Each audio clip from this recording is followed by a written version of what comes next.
साय ने बयान दिया है। उन्होंने कहा यूसीसी से किसी की स्वतंत्रता में दखल नहीं होगा। यूसीसी को लेकर जल्द समिति का गठन होगा। ये समिति सभी समाज से विचार विमर्श करेगी। समिति की रिपोर्ट के बाद इसे विधानसभा में पेश किया जाएगा।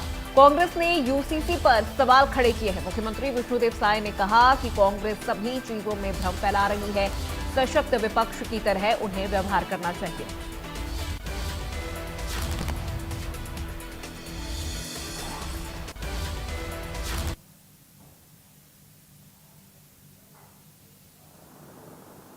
और हम आप लोगों के माध्यम से आग्रह करना चाहेंगे कि किसी को इससे भय खाने की आवश्यकता नहीं है।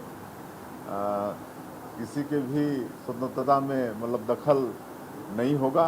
और हम लोग अभी कैबिनेट में यूसीसी लाने का निर्णय लिए हैं और इसकी समिति बनेगी। एक सुप्रीम कोर्ट की रिटायर जज हैं मैडम देसाई, उनकी अध्यक्षता में कमेटी बनेगी और वो आने वाले समय में सभी वर्गों से विचार विमर्श करेंगी और तब जाके एक प्रारूप तैयार होगा और फिर वो विधानसभा में वो आएगा।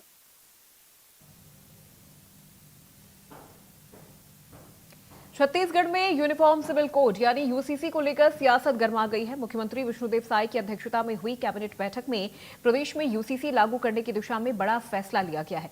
इसके लिए सेवानिवृत्त न्यायाधीश रंजना प्रकाश देसाई की अध्यक्षता में एक समिति गठित की जाएगी।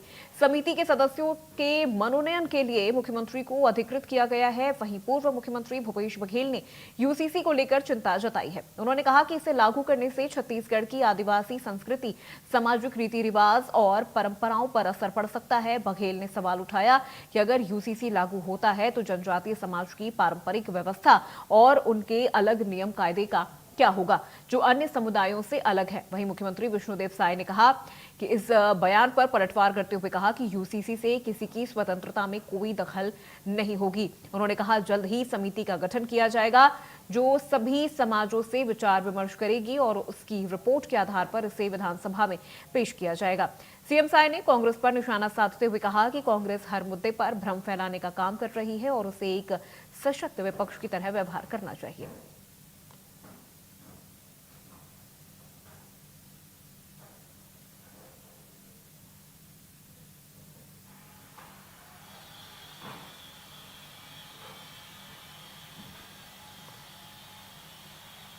तो वहीं गुना जिला अस्पताल में जर्जर छत